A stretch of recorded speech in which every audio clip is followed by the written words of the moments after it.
오늘 하나님의 말씀은 사사기 15장 14절로 20절까지의 말씀입니다.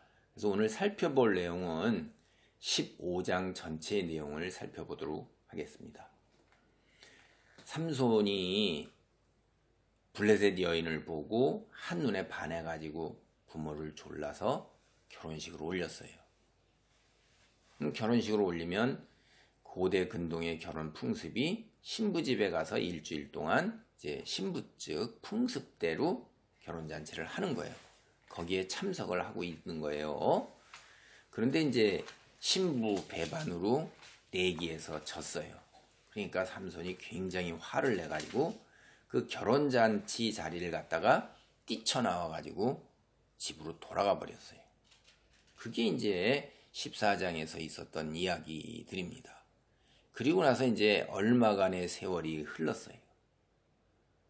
그 줄거리가 오늘 15장 이야기, 삼손이 블레셋 여인과 행한 국제결혼, 이것이 어떻게 마무리되는가 하는 이야기가 오늘 15장에 있습니다. 사사기 15장 1절부터 3절 단락을 먼저 살펴보면 결혼식을 올리고 이제 잔치를 버리고 뛰쳐나가고 몇 달 정도의 세월이 흘렀구나라는 것을 우리가 이제 그 단락에서 짐작해 볼 수가 있어요. 왜 그러냐면 이제 그 이름 봄에 아마 결혼식을 한 걸로 볼 수가 있는데, 밀을 추수하는 거는 이제 발굴된 옛날 이 고대 삼손 시대의 농업 달력 이거 보면 보리 추수가 끝나고 5월에 이루어졌다는 것이 거기에 이제 표시가 되어 있습니다. 그래서 몇 개월쯤 지났구나라는 걸 우리가 알 수가 있고요. 시간이 지나서 이제 화가 어느 정도 누그러졌어요.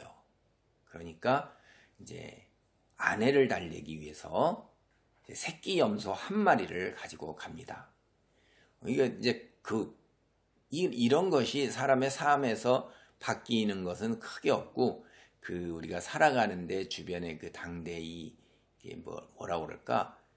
문화 정도 발전 이런 것에 의해서 이제 좀 달라진 거지. 이거 마치 오늘날에 뭐 이제 초콜릿 주거나 뭐 꽃 같은 거 뭐 귀한이라 선물 들고 가는 거 똑같은 거예요. 당대에 이게 이제 새끼 염소 한 마리가 선물입니다. 이제 그래가지고선 귀한 선물을 가지고 가서 이제 여자의 마음을 다시 달래고 위로하고 얻어보려고 이제 한 거예요. 자기가 행동한 것에 대해서 이제 뉘우치고 후회하는 거죠. 그러니까 이걸 보면 삼손이 이 블레셋 여인, 자신을 배반한 블레셋 여인, 쳐다보지도 않고 끝내자, 이런 생각이 없었구나라는 걸 이제 알 수가 있지요. 그러니까 이게 다시 귀한 것을 가지고서 마음을 돌이키려고 이제 내려갔잖아요. 문제는 이제 삼손이 처가에 도착을 했는데 보니까 장인이 그를 별로 반갑게 여기질 않습니다. 그리고 굉장히 난감해하는 거예요.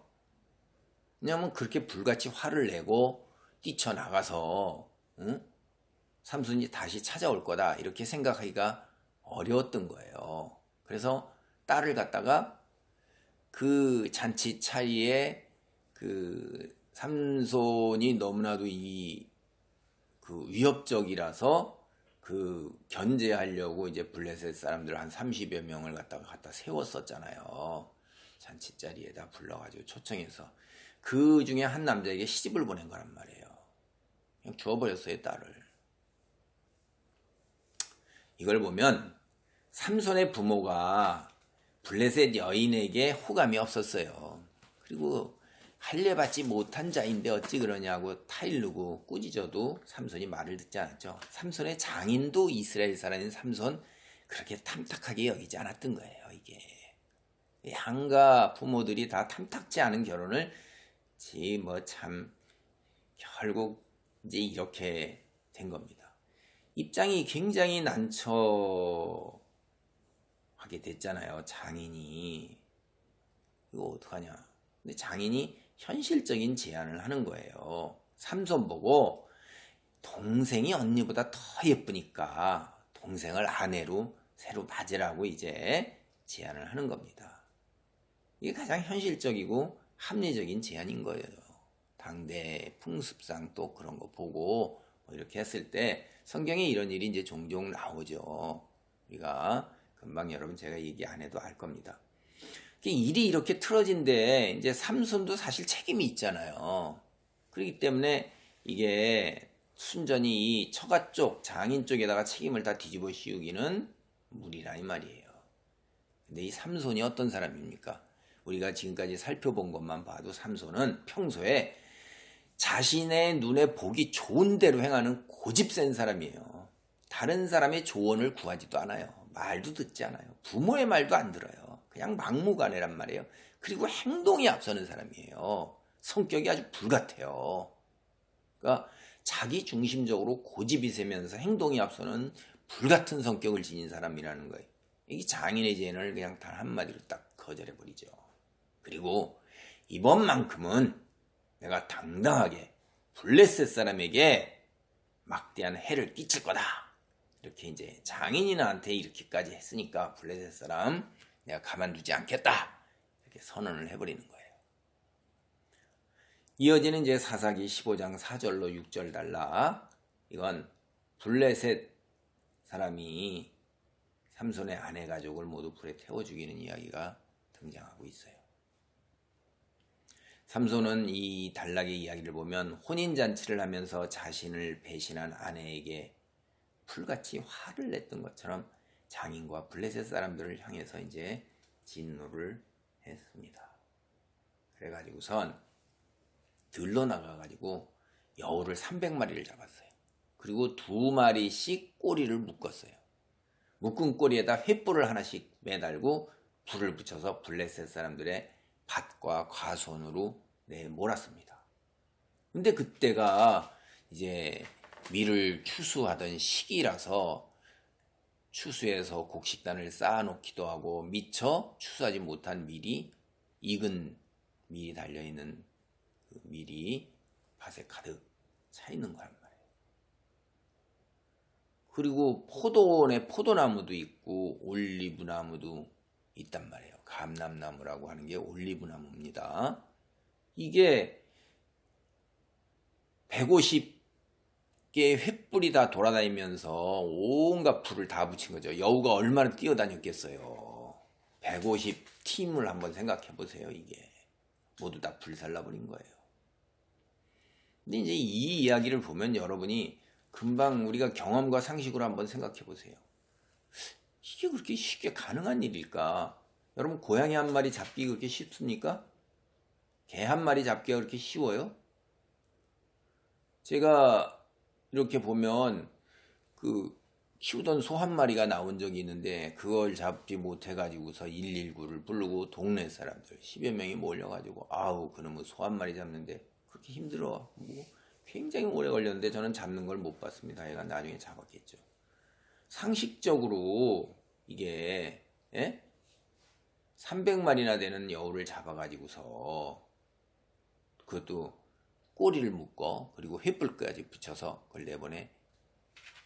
그런데 이 성경을 보면 이 일이 삼손에게 어려운 일이 아니었다는 것을 15장 4절로 5절에서 표현을 하고 있어요. 이 2절인데 여기에 삼손의 행동이 8개의 동사로 순식간에 이루어진 것을 표현하고 있습니다. 예를 들면 삼손이 들판으로 나갔다, 여우를 붙들었다, 여우를 취했다, 여우 꼬리를 묶었다, 회를 매달았다, 회에 불을 붙였다, 여우를 보냈다, 곡식을 태웠다. 아주 그냥 2절밖에 안 되는데 이 2절에 모두 낱말이 26개가 등장해요. 그런데 여기에서 8개가 지금 제가 읽어드린 8개. 그러니까 3분의 1 정도에 해당하는 게 다 동사예요. 이게 순식간에 이런 일이 착착착 진행되었다. 이걸 표현하고 있는 겁니다. 이제 히브리 문학의 기법 중에 하나가 동사를 급속하게 쫙 늘어놓으면서 이렇게 표현을 하는 거예요. 그러니까 이게 삼손에게 그렇게 큰 어려운 일이 아니었다 하는 겁니다. 하나도 막힌 게 없는 거예요. 근데 우리가 경험이나 상식적으로 고양이 한 마리, 개 한 마리 잡기가 힘든데 아니 들판에 300마리나 되는 여우가 있어서 그걸 모두 붙잡아가지고서 삼손에게 다 나왔어요. 여우가 그냥. 응? 두 마리씩 꼬리를 묶고 횃불을 달아 불을 붙여 내몬단 말이에요. 삼손도 그것도 혼자서 이게 순식간에 척척척 이루어진 거예요. 그냥 뭐 일주일에 걸쳐 이루어진 것도 아니고. 이거 몇십 명의 숙련된 동물을 다루는 사람들이 협동을 해도 쉽지 않을 텐데. 그래서 우리는 아이고 상상으로 이야기를 참 잘 만들어냈구나. 거짓말이구나. 이렇게 하거나 하나님이 개입을 하신 거다. 이거는. 그렇게 생각할 수가 있어요. 블레셋이 거주하던 곳이 곡창지대입니다. 그들은 주로 농사를 짓는 것이 그들의 주된 산업이었어요.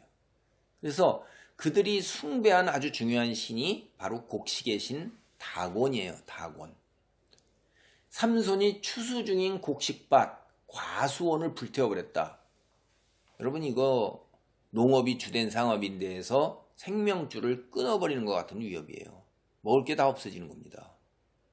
그러니까 이 삼손의 행위가 개인적 원한에 대한 보복을 넘어서서 블레셋의 경제를 파괴하고 위협하는 거예요. 이게 들어본 적도 없고 눈으로 본 적도 없고 그리고 이게 상상조차도 되지 않는 그런 황당한 일로 엄청나게 경제적 손실을 입은 거예요. 이게 판타지 같은 일이 벌어진 겁니다. 당하는 블레셋 사람 입장에서는 기가 막힌 거예요. 갑자기 다 불에 다 타버린 거예요. 그러니 기가 막히죠. 이게 도대체 누가 이런 일을 행했지? 삼손이라는 거를 드디어 범인을 찾아내서 밝혀냈어요. 그런데 이 사람들이 되게 웃겨요. 그러면 삼손이 그랬으면 삼손을 처벌해야 되잖아요. 근데 이 블레셋 사람들이요. 이게 왜 블레셋이 화를 냈어? 삼손의 장인이 그의 아내를 친구들에게 넘긴 일로 인해 삼손이 화가 났구나. 그래서 저질렀구나. 그래가지고선 블레셋 사람들이 삼손에게 가는 게 아니라 딥나로 올라가가지고선 삼손의 아내와 그 여자의 친정아버지를 불에 태워 죽여요. 가족을 모두 집에 가두고 불에 태워 죽인 것으로 이제 보이는 거예요. 화형에 처해서 불에 태워 죽인 게. 근데 여기서 우리가 이 사건을 두고 기억을 한번 다시 더듬어 볼 필요가 있어요. 사실 처음에 삼손의 아내가 결혼잔치 중에서 삼손을 배신한 거는 그녀의 집을 불질러 버리겠다고 그 불러온 블레셋 사람 30여 명이 협박을 했어요. 자신을 보호하려고 부른 사람에게 오히려 협박을 당한 거예요. 이게 그것도 참 기가 막힌 일인데 그런 협박에서 그녀는 화형을 피하고자 하니까 불태워 죽는 걸 피하기 위해서 남편을 배신한 거예요. 그런데 몇 개월 지나지도 않자 그 피하고자 했던 그 화형에 그대로 당하는 거예요. 여기서 우리는 좀 생각을 해봐야 돼요. 그리스도인은 어떻게 살아야 하냐 이거예요. 정도를 걸어가야 되는 거예요. 원칙대로 하나님 말씀대로 살아야 한다는 걸 우리는 생각할 수가 있어요. 지금 당장에 닥친 순간의 위기를 모면하기 위해서 믿음과 신의를 저버리면 얼마 지나지 않아서 그 모면하고자 했던 일 그대로 엄습해오고 그 일로 인해서 멸망되고 만다는 걸 우리는 여기서 깨달을 수가 있어요. 하나님의 백성이 하나님을 떠나서 세상과 타협하거나 세상 풍조를 따르면 잠시 동안은 누릴 수 있어요. 잠시 동안은 자기가 평안한 것 같이 보여요. 자기가 바라고 원하는 걸 얻고 누리는 것처럼 보여요. 그런데 성경에 곳곳에 나오는 이야기, 오늘 나오는 이야기도 한번 보세요. 잠시 후에는 파멸이라는 거예요. 그걸 여러분이 깨달아야 돼요. 여기서도 삼손의 아내가 탐대하게 블레셋 사람들의 협박에 대해서 결연한 의지를 갖고서 정면 돌파를 했으면 남편 삼손이 있잖아요. 두려워서 그런 사람들 30명 불렀는데 신부로서 신의를 지켰다면 그 남편 삼손이 보호하고 집안도 화형에 처하지를 않았을 거예요. 그런 일 당하지 않았을 거예요.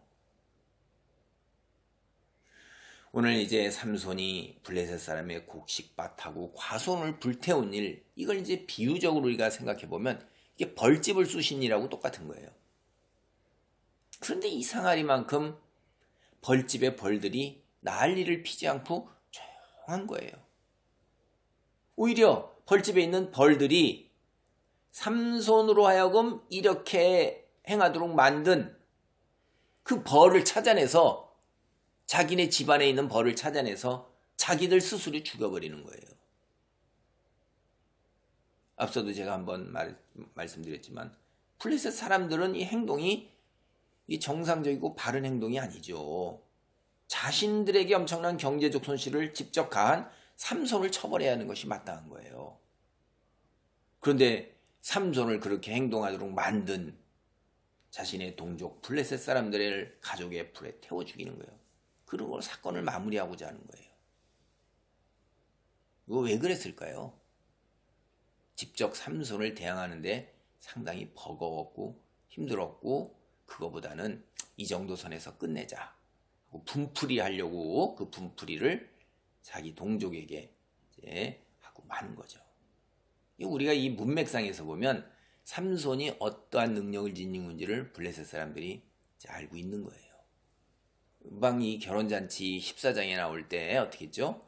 30벌의 옷을 마련하기 위해서 맨손으로 블레셋 사람 30명을 때려 죽이고 그들이 입고 있는 옷을 벗겨다가 잔치 자리에 참석한 사람에게 줘버렸잖아요.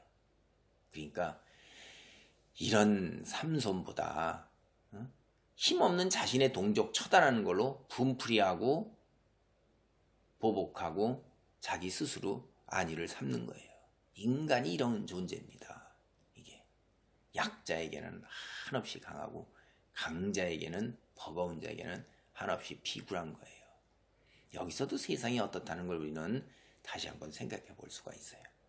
이어지는 이제 사사기 15장 7절로 8절 단락은 삼손이 이제 블레셋 사람들을 갖다 닥치는 대로 죽이는 이야기가 나오고 있어요. 자신의 아내와 장인을 블레셋 사람들이 불태워 죽였다는 이야기를 들은 삼손, 아이고 당한 일 당했지, 나를 배반하더니 잘 됐구나, 이렇게 흡족해하지 않았어요. 오히려 그냥 버럭 더 화를 낸 거예요. 그래서 7절에 이렇게 얘기합니다. 너희가 이렇게 하였으니 내가 너희에게 원수를 갚기 전까지는 가만히 있지 않겠다.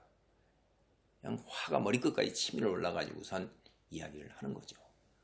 블레셋 사람들이 삼손의 비위를 건들지 않고 자신의 분풀이를 하고자 했던 일이 오히려 삼손의 화를 더 북돋는 꼴이 돼버린 거예요. 이게 어리석은 인간들은 정도를 걷지 않고 편의적으로 자기들 기준으로 하는 게 결과는 이렇게 예상치도 않은 결과가 돌아오는 겁니다. 불같이 화를 내면 일괄된 기준 없이 충동적으로 행동하는 삼손이에요. 그냥 블레셋 사람들 정강이하고 넓적다리 다리 아래를 그냥 닥치는 대로 그냥 다 쳐가지고선 부러뜨리고 뽑고 뭐 어떻게든지 그냥 죽여버리는 거예요. 정강이와 넓적다리가 그냥 그렇게 되면 이게 그렇게 갖고 쉽게 죽겠어요? 아이고 그냥 참 진짜 이거 보세요. 이게 칼로 찔러 죽이는 것도 아니고 그냥 처참하게 죽는 거예요. 맞아 죽는 게 이게 보통 일입니까? 이게 그냥 분풀이를 불같은 화를 거기다 다 풀어버린 거죠. 그리고 나서 조금 정신 차리고 야 이거 안 되겠구나 해서 유대 땅에 있는 에담이라는 곳에 바위 동굴에 가서 숨은 거예요. 그 동굴의 위치 정확히 지금 우리는 모릅니다. 근데 유다 지파의 영토 안에 있다는 거, 이거는 성경을 통해서 우리는 확실하게 알 수가 있어요. 사사기 15장 9절로 13절 단락의 이야기를 보면 여기도 세상이 어떠하다는 걸 우리는 느껴요. 이 삼손은 보호를 기대하면서 동족인 유다 지파 사람들을 찾아갔는데 여기에 보면 오히려 그들이 자신들의 평안을 위해서 그를 묶어가지고서 이방민족 가나안 블레셋 사람들에게 그냥 건네주는 거예요. 자, 삼손의 입장에서는 도움을 기대하고 같은 동족이라 찾아갔던 사람들이 역시 배신을 해서 자신들의 평안함만을 추구하고자 도망하고 도피해 왔던 홀로 왔던 삼손을 줄로 묶어가지고서 건네주는 거예요. 이게 세상입니다. 삼손 블레셋 사람을 닥치는 대로 다 때려 죽였어요. 그러자 이제 이번에는 블레셋 사람들도 드디어 참지를 못했습니다. 그래갖고 유다 땅에 삼손이 숨어들었다 이런 이야기를 전해짓자 이제 그를 잡겠다고 때로 무리를 지어서 이제 몰려온 거예요. 이 단락의 내용을 보면 이스라엘 유다 지파는 블레셋과 싸울 의향이 전혀 없어요. 블레셋의 지배를 오래 계속 받다 보니까 그들은 저항 정신이나 저항 의지가 모두 없어진 거예요. 잃어버린 거예요. 하나님께서 삼손을 통해서 이스라엘이 블레셋에게 대항하도록 유도하고 계시는 거예요, 지금. 그런데 하나님의 뜻을 전혀 이들은 이해하지도 않고 알지도 못하는 거예요. 참 기가 막힌 일이 벌어지고 있는 것입니다. 그저 블레셋 사람들이 떼지어와서 행패 부리는 것에 지레 겁을 먹고 몰려와 행패를 부리는 이유가 도대체 뭔지 가르쳐달라고 부탁을 하는 거예요. 사실 블레셋 사람들 입장에서도 자신이 수고롭게 유다 지파와 전쟁을 수행하고 이거 수고롭고 힘들잖아요. 그럴 생각 자기도 전혀 없는 거예요. 그냥 삼손에게 분풀이하고 보복하면 되니까 단순히 삼손만 결박해 가겠고 너희 유다 너희가 대적할 용기가 없다. 이렇게 말하는 거에서 우리는 그런 이 블레셋 사람 생각을 읽어볼 수 있어요. 이제 제가 앞서도 말씀드렸지만 세상이 이렇다는 거, 그 기가 막힌 일, 이게 기가 막힌 일이거든요. 도망오고 피해온 건 짐승돌이가 걷어들이는데 3,000명이나 되는 유다 사람이 삼손을 찾아가는 거예요. 아니 세상에. 삼손이 이제 어떤 사람이다, 초인적인 능력을 지녔다는 거는 이제 다 알고 있는 거죠. 한두 명도 아니고 100명도 아니고 3,000명이나 찾아가고선 왜 잠자는 사자를 건드렸느냐. 그러니까 우리 그냥 그저 지내겠다는 거예요. 현실에 안주해서 하나님 말씀 상관없고 그냥 나 자유 없어도 상관없고 그냥 이대로 그냥 나 그냥 조용히 살래 이거예요 그냥. 그래서 이게 잠자는 사자를 건드렸다고 비난을 하는 거예요. 이게 아이고 너 속 시원하게 우리를 괴롭히는 블레셋 사람 참 잘했다 이런 게 해도 시원찮을 텐데 무기도 없고 혼자 동굴에 숨어있는 삼손을 찾아가는데 3,000명씩이나 떼지어가요. 아이고 참. 그리고 동족을 보호해줘야지 비난을 해요. 자유도 없이 비굴함 속에서 현재 평온함 그대로 누리고 유지하고 그것만 관심 있는 거예요. 이게 세상에서 벌어진 현실이고 여러분 사람에게 너무 크게 많은 걸 기대하지 마세요. 대다수 사람들이 하나님 말씀을 깨닫고 믿고 의지하고 순종하고 그렇게 하기 위해서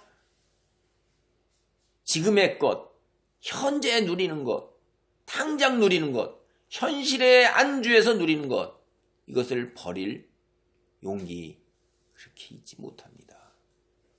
미래를 위해서 지금 즉각적 욕구 충족 포기하는 것 그렇게 쉬운 일이 아니에요. 심리학자들의 실험에서도 다 이미 입증이 된 거고요. 어린아이들도 그렇고 인간은 그렇게 약해요. 현실에 대한 두려움, 미래에 대한 두려움, 현실의 것을 상실하는 것에 대한 무서운 공포와 불안 속에서 벗어나기 어렵습니다. 이 뒤에 조금 뒤에 가보면 삼손이 죽인 사람이 1,000명이에요. 삼손에게 몰려간 유다 사람이 3,000명이에요. 아니 3대 1인데도 이거 전쟁해볼 만하지 않습니까? 동족을 구하고도 남을 거예요. 그런데도 그렇게 할 의향이 없는 거예요. 하나님께서 이스라엘을 구원하시기 위해 세우신 사사 삼손을 현재 누리는 비굴한 속에서 누리는 평온과 그 안전, 그게 위협이 된다는 너는 그런 존재다. 그거를 제거하는 데에만 온통 관심이 쏠려 있는 것입니다. 그래서 삼손을 결박해서 블레셋 사람에게 넘겨줍니다. 다시 말씀드리지만 당대 이스라엘 사람은 하나님에 대한 믿음이 없어요. 하나님의 능력을 의지해 싸워보겠다는 의지도 없어요. 그저 블레셋과의 다툼이나 충돌을 피하고 지금 당장 그냥 누리며 사는 것, 이거 외에는 관심이 없는 거예요. 미래에 대한 관심이 없는 거예요. 영적인 거에 관심이 없는 거죠. 지금 현재가 중요한 거예요. 여기서 우리는 뭘 생각해 봐야 돼요? 하나님의 백성이 이 땅에서 사는 현실 속에 안주하며 믿음보다 지금의 당장의 삶을 앞세우면 어떻게 될 것이라는 것, 그거를 우리는 봐야 돼요. 우리 혹시 이러는 거 아닌가 한번 생각해 봐야 돼요. 내가 교회를 다니면서 내가 믿음의 사람이요, 하나님의 백성이요, 그리스도인이라고 생각을 하는데 하늘나라를 향해 가는 영원한 삶, 하늘나라를 목표로 세상을 나그네로 살아간다, 이런 의식이 있는 게 아니라 세상 사람들처럼 세상 속에 빠져서 세상의 것들이 우선순위고 세상에 안주하며 살아가고 있는 것은 아닌가, 이걸 살펴봐야 돼요. 만약 삼손 당대의 유다지파 사람들, 그 사람들처럼 내 자신이 세상 속에 평온함을 누리는 것에 빠져 있고 거기에 자신도 모르는 사이에 스며들어 있다면 내가 믿음의 사람이다, 내가 천국을 향해 가는 사람이다 라는 것은 착각이에요. 오해예요. 그럴 용기와 결연한 의지와 결단이 없다면 여러분에게 미래는 없는 것입니다. 죽는 날이 세상 사람들과 똑같은 하나님의 진노의 심판의 날이 뿐입니다. 이스라엘 사람이라고 해서 다 종말의 때에 하나님 앞에 구원받는 것 아닙니다. 교회에 다닌다고 해서 종말의 때에 하나님 앞에 다 구원이 보장되는 게 아니라는 거예요.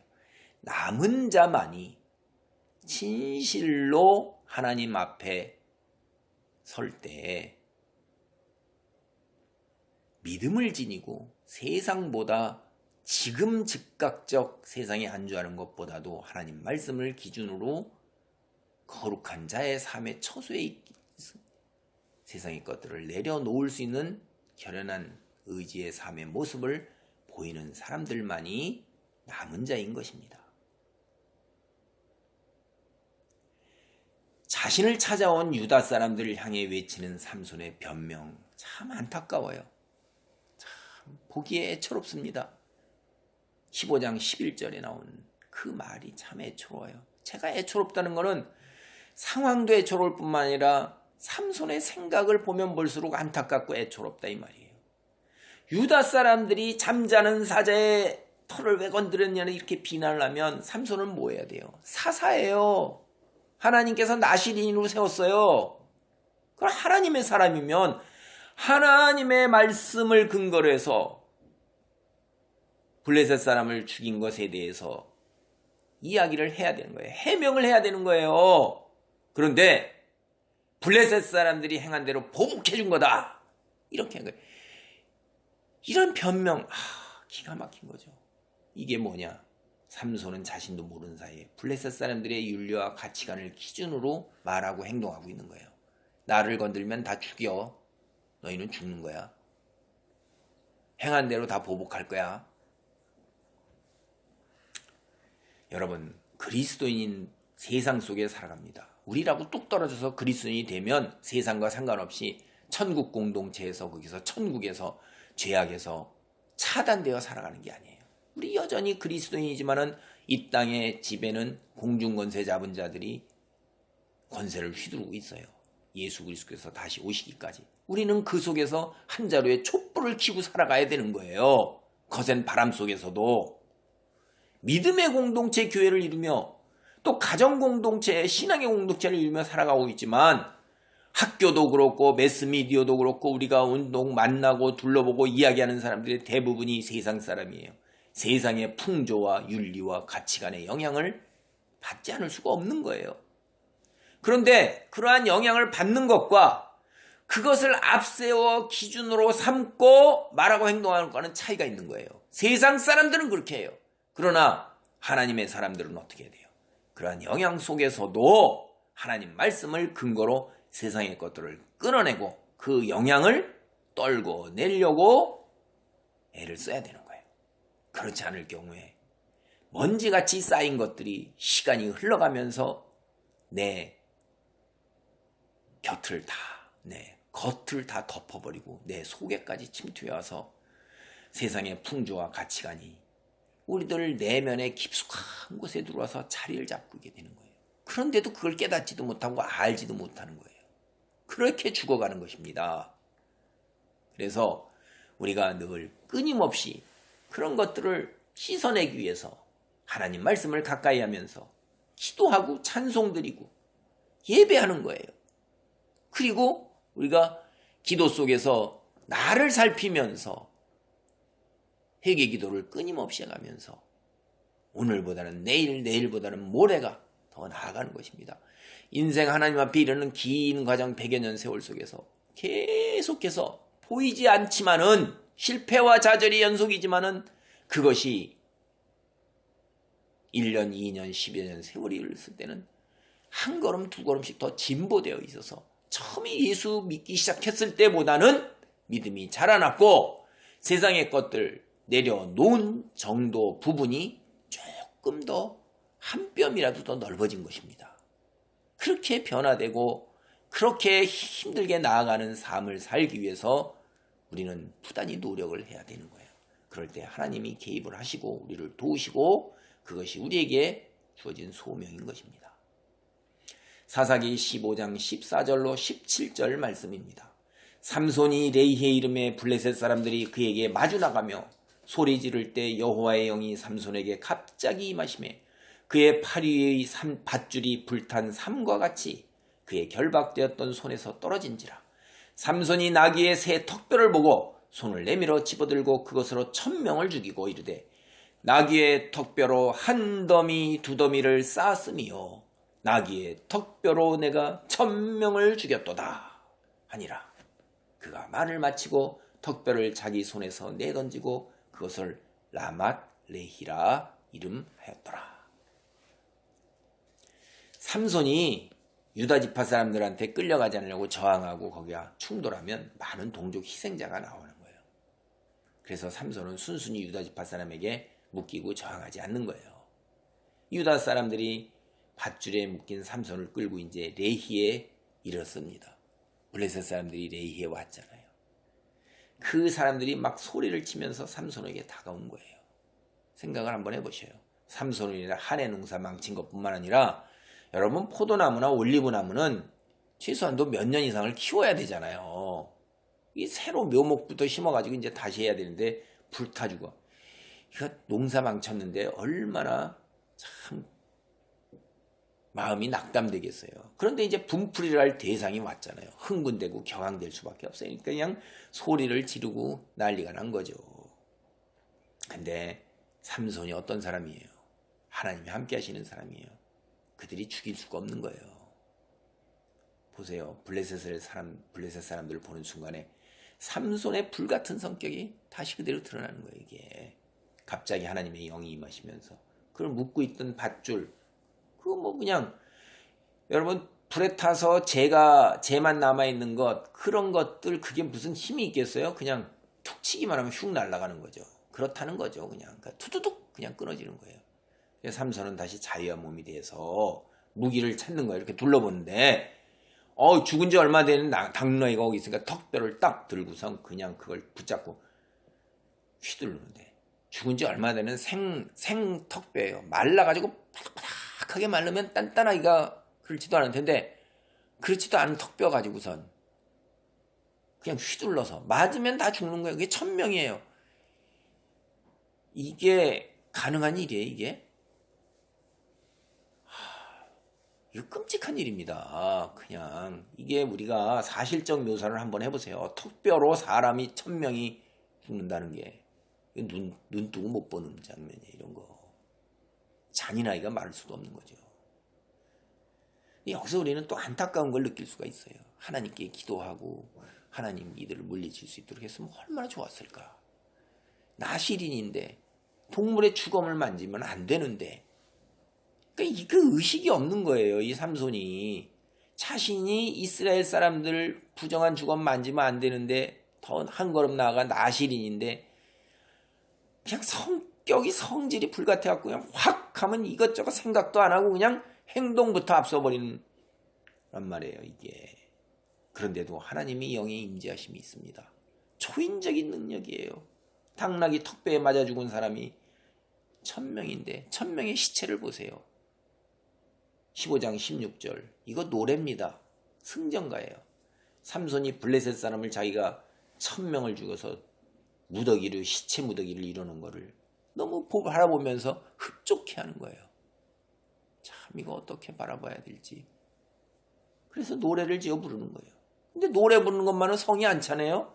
그래갖고 이곳 이름도 내가 하나님의 임재로 이렇게 했으니까 이름 레히 아니야, 라마 레히야. 턱뼈의 언덕이다. 이건 턱뼈의 산이다. 응? 턱뼈로 어떻게 했어요? 사람을 죽여가지고 그냥 두 무더기를 일어났다는 거죠. 15장 18절로 19절 말씀입니다. 삼손이 심히 목이 말라 여호와께 부르짖어 이르되 주께서 종의 손을 통하여 이 큰 구원을 베푸셨사오나 내가 이제 목말라 죽어서 할례 받지 못한 자들의 손에 떨어지겠나이다 하니 삼손이 레히에서 한 우묵한 곳을 하나님이 레히에서 한 우묵한 곳을 터뜨리시니 거기서 물이 솟아나온지라 삼손이 그것을 마시고 정선이 회복되어 소생하니 그러므로 그 샘 이름을 엔학고레라 불렀으며 그 샘이 오늘까지 레히에 있더라. 블레셋 사람을 상대로 해서 큰 승리를 거둔 삼손에게 위기가 닥쳐온 것입니다. 목이 마른데 마실 물이 없는 거예요. 이게 우리가 육체적 존재로 이 땅에서 살아가기 때문에 이 육체의 피곤함이나 목마름이나 배고픔이나 추위나 병이나 이런 거는 우리가 감당하기 어려운 거죠. 하나님께 부르짖는 거예요. 15장 18절에서 보면 삼손이 하나님께 부르짖었다고 나오는데 이때 사용하는 낱말이 성경 다른 곳에서 이스라엘이 하나님께 부르짖을 때 부르짖었다는 그 낱말과 달라요. 이게 무슨 얘기냐면 성경이 이렇게 섬세합니다. 이게 원 히브리어 그 말 자체를 보면 여기서 15장 18절에서 삼손이 하나님께 부르짖은 건 개인적인 이유에서 하나님께 부르짖는 거예요. 나 목말라 죽겠습니다. 하나님, 내 이 목마른 거 내가 죽겠사오니 나를 살려주시옵소서 하고 기도하고 부르짖는 거예요. 그때 쓰는 낱말. 그 다음에 우리가 하나님이여 사사가 되어서 이스라엘의 구원을 위해서 저 이방 사람을 물리쳐야겠다고 기도해서 부르짖을 때 둘 동사가 달라요. 구별해서 하는 거예요. 여기서 우리가 한번 생각해 볼 일이 있어요. 그리스도인이라 불리는 우리 모두 하나님께 기도로 부르짖습니다. 그 내용이 하나님 말씀에 근거한 성숙한 믿음의 모습을 보여주는 것들인지 아니면 세상에 속한 것들로 재물이요 나의 세상의 형통 이런 것들인지를 한번 우리 생각해 봐야 돼요. 부르짖는 게 다른 겁니다. 그러면 이게 성경이 그렇게 표현을 하고 있잖아요. 삼손의 기도가 사사의 입장에서 볼 때 사실은 이게 크게 적합한 기도는 아니에요. 사사로서 이스라엘의 구원을 위해 부르짖어야 하는 거지 크게 나실인 사사 삼손에게 보다 더 마땅하게 기도로 부르짖어야 되는 것들이에요. 이게 하나님은 이 둘 사이를 철저하게 그래서 구별해서 이야기하고 있는 거예요. 우리 이거 잘 살펴봐야 돼요. 그리스도인이 세상의 재물과 건강을 위해서 형통을 위해서 기도하는 것 이거 잘못된 거 아니라고 저는 생각을 해요. 그런데 이 부분이 잘못된 건 아니지만 오늘 이 본문에서 하나님이 왜 우리에게 부르짖다라는 거에 대해서 이렇게 구별되게 낱말을 사용해서 우리에게 가르쳐주고 있는가 이 부분 조금 더 깊이 생각해 봐야 된단 말이에요. 근데 오늘은 시간이 없으니까 우리가 잘못된 기도는 아니지만 하나님께서 분명히 이에 대해서 구별해서 말씀하고 계시는 거는 기본적인 요점만 딱 보면 나그네로 살아가는 그리스도인이 세상의 것에 집착하는 것 그건 어리석은 일이라는 거죠. 영원히 누리게 되는 것에 소망을 갖고 거기에 집착하고 그것을 우선적으로 추구하고 나그네로 세상을 지나가는데 나그네가 머리에 이고 지고 등에 메고 끌고 그렇게 가려고 그걸 집착해갖고 그걸 향해서 부르짖는다면 100년 후에는 아무것도 남는 게 없는 거예요. 불에 홀라당 다 타오고 성경에 필요하면 남는 게 아무것도 없잖아요. 귀한 것, 금, 은 이렇게 불을 통과해도 남는 것을 가져가야 돼. 그게 뭐야? 영원히 누리는 걸 소망해야 되는데 나무로 된 것, 불에 홀라당 타버릴 것만 눈에 꽂혀가지고 그것만을 집착하고 그거를 우선순위로 하고 그런다면 그거는 우리가 좀 한번 생각해 봐야 된다는 거예요. 지금 우리는 당장의 것을 부인할 수 없어요. 그거 부차적인 것이라고 우리는 그건 소용이 없는 거야 라고 말할 수는 없어요. 그런데 중요한 것은 그거 하나님께서 다 채워주신다는 거예요. 근데 그걸 내 손으로 채우기 위해서 하나님의 도움을 내게 능력을 덧붙여서 내가 그걸 채울 수 있도록 나를 붙드시옵소서라고 도움을 간구하는 것이 가장 우선적인 기도고 그것이 가장 중요한 기도여야 되는가? 그것이 올바른 믿음인가? 이거는 한 번쯤 나중에 여러분 나름대로도 시간을 갖고 생각해 보셔야 돼요. 기도에 관한 얘기는 딴 곳에서 또 한 번 더 깊이 살펴보겠습니다. 삼손의 기도는 이런 관점에서 볼 때 우리에게 주는 굉장한 가르침과 교훈이 있고 하나님이 그래서 이것을 구별하고 계시다는 걸 우리는 생각해 봐야 돼요. 사사기 15장 20절 말씀입니다. 블레셋 사람의 때에 삼손이 이스라엘의 사사로 20년 동안 지냈더라. 지금까지 여러분 우리는 다 보면 믿음의 관점, 여기서 볼 때 삼손의 행동이 매우 실망스러운 거예요. 그런데도 불구하고 하나님께서 삼손의 기도를 들어주시잖아요. 그 움푹한 곳을 쳐서 물을 나오게 해주시잖아요. 그러니까 삼손이 이제 하나님께 기도 드릴 때 그 기도에 응답하는 걸 보면 하나님을 의식하고는 있는 거예요. 이게 삼손도. 이게 바로 뭐예요? 하나님의 은혜예요. 삼손이 부족함에도 불구하고 하나님께서는 자비롭고 은혜롭고 오래 참으시는 성품을 우리에게 그대로 드러내고 계시는 거예요. 오늘 이 삼손의 이야기를 보면 하나님이 예전과 같이 직접 드러내놓고 임재하시지 않아요. 그런데 보이지 않는 곳에서 계속해서 역사하시면서 은총을 베풀고 계시는구나 라는 걸 우리는 알 수 있어요. 하나님의 손길을 우리는 알고 느낄 수 있다 이 말이에요. 하나님께서는 영적 기준에 전혀 미치지도 못하지만은 그럼에도 불구하고 삼손을 사사로 세우시는 거예요. 그리고 그의 기도를 들으시는 거예요. 왜 그럴까요? 삼손 개인을 위한 것이 아닙니다. 삼손이 이스라엘 공동체의 사사라는 거예요. 하나님께서 백성 이스라엘 공동체를 위한 거예요. 하나님의 백성 공동체를 위한 거예요. 여러분 오늘 여기서 우리가 사사기 15장 20절 말씀에 독특한 걸 두 가지가 있어요. 첫째, 사사가 있는데도 이방인이 나라를 다스린다는 거예요. 지금까지 우리가 본 거에는 사사가 있으면 이방인의 손으로부터 사사가 이스라엘을 구원해냈어요. 근데 삼손은 그렇지 못해요. 블레셋이 여전히 달려요. 이방인이 여전히 다스리고 이방인의 지배가 여전히 당연시되고 있는데 사사로 활동하는 거예요. 이스라엘의 정치적인 상태도 형편없어진 것뿐만 아니라 영적 상태도 대단히 악화된 것. 그래서 이스라엘은 더 이상 이방인 압제자들을 하나님의 백성으로서 상대하고 그들을 몰아내려고 싸우려 들지 않는 거예요. 가나안 세상 속에 안주하게 되고 만 겁니다. 둘째, 삼손이 사사로 있는 동안에 이스라엘에 평온이 있다는 말이 표현이 없어요. 이방인의 압제가 있는데 평온이 있을 리가 없죠. 삼손은 사사로서 이스라엘의 평온을 안겨줘야 하는 그 소명이 타고난 거예요. 그 역할을 제대로 감당하지 못했습니다. 오늘 말씀을 정리합니다. 인간적 관점이나 혹은 믿음의 관점에서 볼 때에도 삼손은 부족하기 짝이 없어요. 그런데도 하나님께서는 여전히 삼손을 사사로 세우셨습니다. 그리고 그를 통해서 역사하시고 그의 기도에 응답하십니다. 여기에서 우리는 큰 소망을 갖습니다. 우리가 삼손보다 더 나을 게 없는 거예요. 삼손이 특별히 나쁜 사람이 아닙니다. 삼손이 특별히 부족한 사람이 아니에요. 그게 우리의 모습이라고 저는 생각을 합니다. 그래도 우리에게 소망이 있는 것은 우리가 그렇게 부족해도 하나님께서 우리에게 손을 내밀고 우리를 잡아 인도하시고 보호하시면서 우리의 기도에, 우리의 부르짖음에 응답하신다는 거예요. 우리의 부르짖음에, 부족한 부르짖음에도 응답하신다는 겁니다. 우리는 삼손의 이야기를 통해 이 사실을 다시 한번 확인할 수가 있는 거예요. 우리는 이 세상에서 실패와 좌절을 경험할 수밖에 없습니다. 그래도 우리가 여전히 믿음의 자리에 있는 것은, 그래서 조금씩이라도 전진할 수 있는 것은 바로 하나님의 자비와 은총 때문인 거예요.